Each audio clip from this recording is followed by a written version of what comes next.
pessoal, tudo bem? Eu sou a Poliana, mãe do João do Instagram, meu bebê e o autismo, e hoje eu quero falar um pouquinho com você sobre o desenvolvimento da linguagem verbal, ou seja, da fala. Vamos lá? Então, esse é um tema do qual me pedem muito para falar, porque o João tem uma linguagem bem funcional para a idade dele hoje. E aí me perguntou assim, Poli, o João teve atraso de fala ou de linguagem verbal?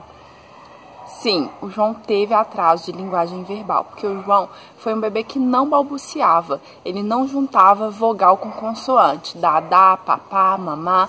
Ele fez isso? Fez, de forma muito excepcional. A gente sabe que no autismo as habilidades, muitas vezes elas até estão presentes, mas elas não têm a intensidade que elas deveriam ter num desenvolvimento típico. Foi o caso do João, mas o balbucio especificamente era muito ruim, muito raro. Às vezes ele vocalizava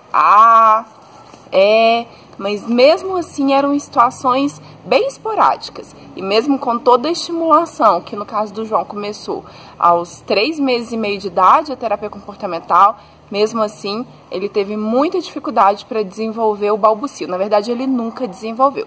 Quando o João começou a falar, ele passou direto para as palavras. Ele não passou pela fase de balbucio, ele pulou toda essa etapa. Bem, como a gente estava falando de comunicação não verbal, contato visual e comunicação não verbal no geral, apontar, olhar, esfregar o corpo em movimentos, desorganizados e tudo, eu resolvi gravar esse vídeo sobre linguagem verbal. Claro que antes da criança chegar ao ponto de desenvolver a linguagem verbal, ela tem que ter uma série de habilidades. Eu resolvi passar batido, digamos assim, e não detalhar essas habilidades para não perder o fio da meada.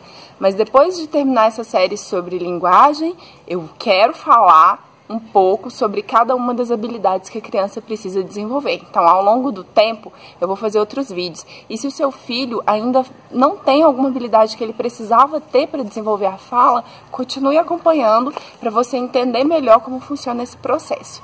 Eu vou falar da minha experiência com o João, de coisas que eu li, coisas que mães já compartilharam comigo, mas eu não pretendo aqui esgotar tudo que existe sobre fala e sobre linguagem verbal, não. Esse vídeo vai ficar um pouquinho maior que os outros, então eu preferi fazer assim, porque na verdade quem está precisando de ouvir essas informações não se importa com o tamanho do vídeo, não é verdade? Então vamos lá. Eu quero falar primeiro sobre algumas habilidades que antecedem a fala, mas precisam ser trabalhadas quando se trata de linguagem. Hoje eu tenho aqui uma colinha e eu vou seguir ela para que eu não perca nenhuma das informações que eu considero muito importante. Então, vou dividir em 2. Primeiro, eu quero falar sobre as habilidades que antecedem a fala. Olha, no autismo, a gente sabe que a criança, ela tem toda uma dificuldade de comunicação e de interesse social.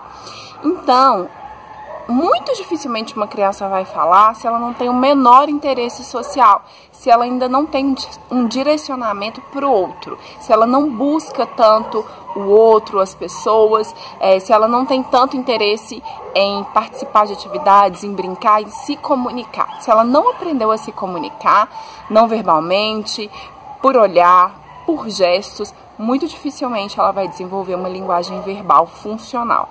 Então, a gente precisa antes garantir a melhora desse interesse social, dessa reciprocidade social, dessa troca social, antes de chegarmos na fala. Oh, que lindo!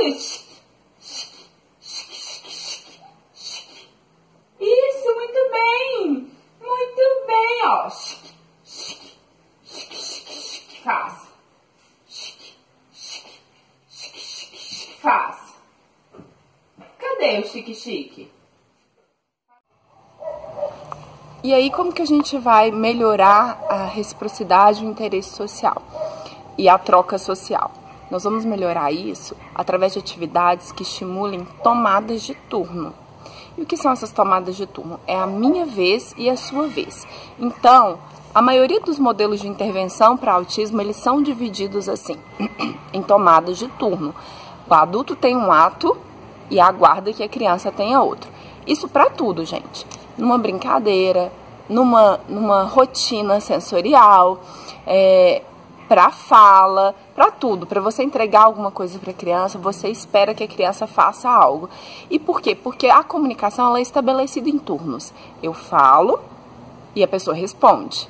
A fala é construída assim. Então, se a gente não ensinar os nossos filhos a trocar turnos, eles não vão entender a função da linguagem e eles não vão entender que eles têm que responder quando a gente perguntar, por exemplo. Pode explicar.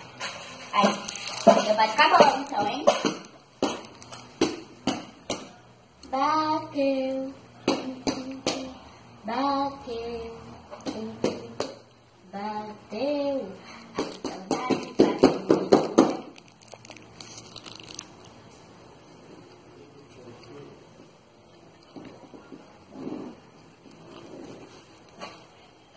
Tum, tum, tum, bateu.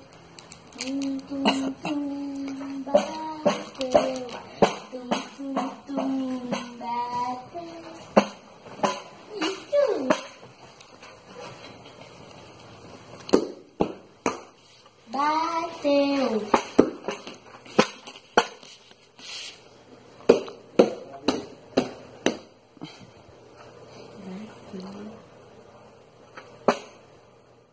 Inclusive, a gente pode fazer isso através da imitação verbal. Quando a criança emitir algum som verbal, a gente emite o mesmo som em resposta. A gente imita o som verbal dela, emitindo e ensinando para ela que existe uma troca ali. A vez dela é a nossa vez. Então, isso! Muito bem, mamãe.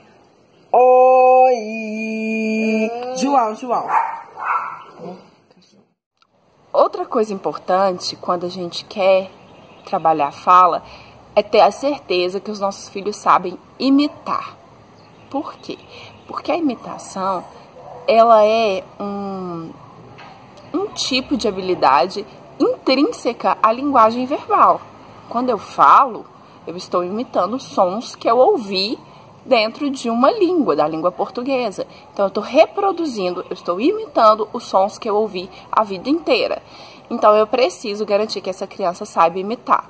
A fala não é só imitação, ela é planejamento motor, dos músculos da face, ela é imitação, ela é produção sonora, ela é um monte de coisa, mas é comunicação, né? Ela precisa ter uma comunicação funcional para chegar e de fato acontecer. Mas ela precisa garantir, a gente precisa garantir que os nossos filhos saibam imitar antes de chegar à fala.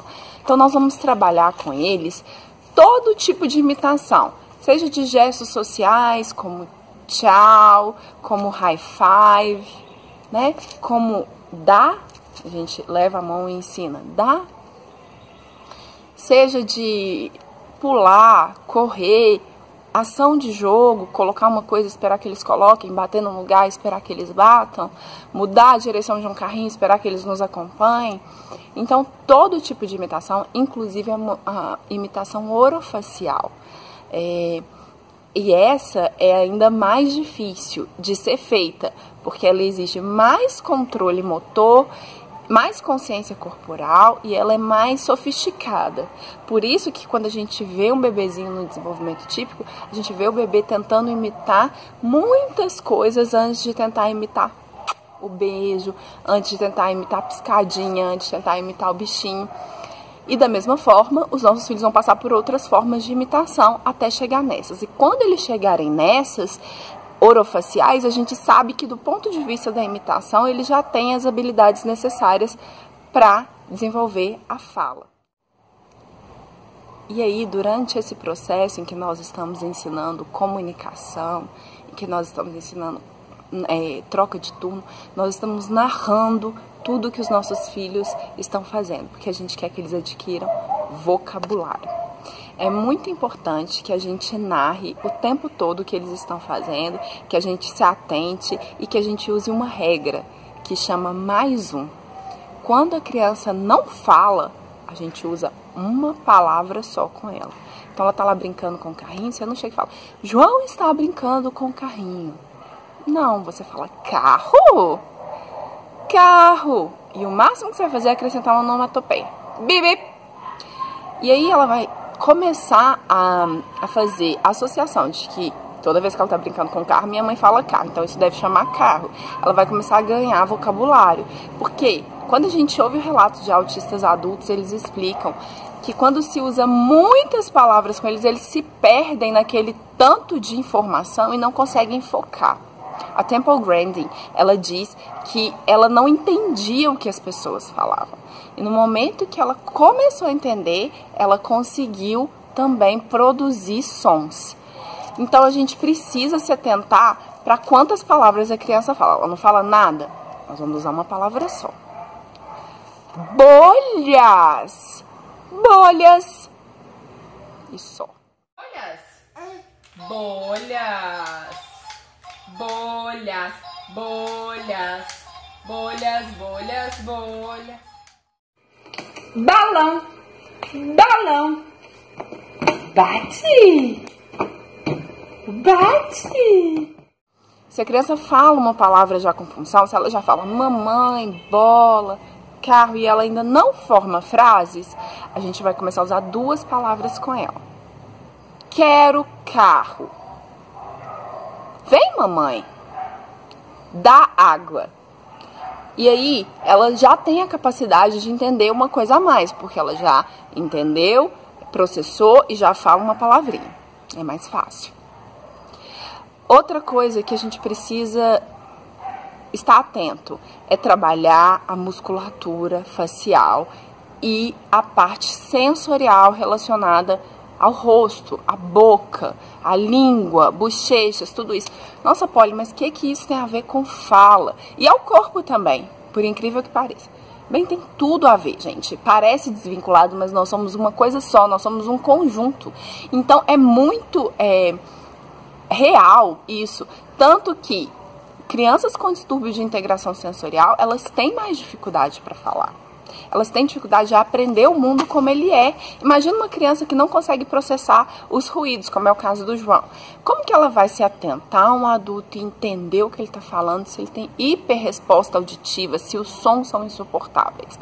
Ou então, um movimento, talvez aquele movimento traga organização para a criança e facilite o aprendizado. É outra coisa que a Temple falou no livro dela. Ela fala que quando balançavam ela, isso trazia organização e o mundo ficava mais claro. Então a gente precisa se atentar para a parte sensorial e para a parte muscular. Tem crianças que têm hipotonia, tem crianças que têm dificuldade de produção de sons, apraxia, dispraxia, de planejamento. E o fonoaudiólogo é quem vai tratar isso, né? O fonoaudiólogo, ele vai tratar essa parte, ele vai investigar tudo isso. E se você tem condições, tenha um profissional desses na sua equipe. De preferência, um profissional que não trabalhe só isso, mas também trabalhe comunicação. Isso é muito importante. E aí, falando de problemas que a gente possa ter relacionados à fala e à produção verbal, eu quero deixar a dica de um canal que eu usei muito com o João e ainda uso, porque o João gosta muito, que é Nossa Vida com Alice, aqui no YouTube. A Carol, mãe da Alice, a Alice é uma menininha com síndrome de Down. A Carol fez vídeos e faz um projeto sensacional para ensinar a produção de fonemas associado a gestos.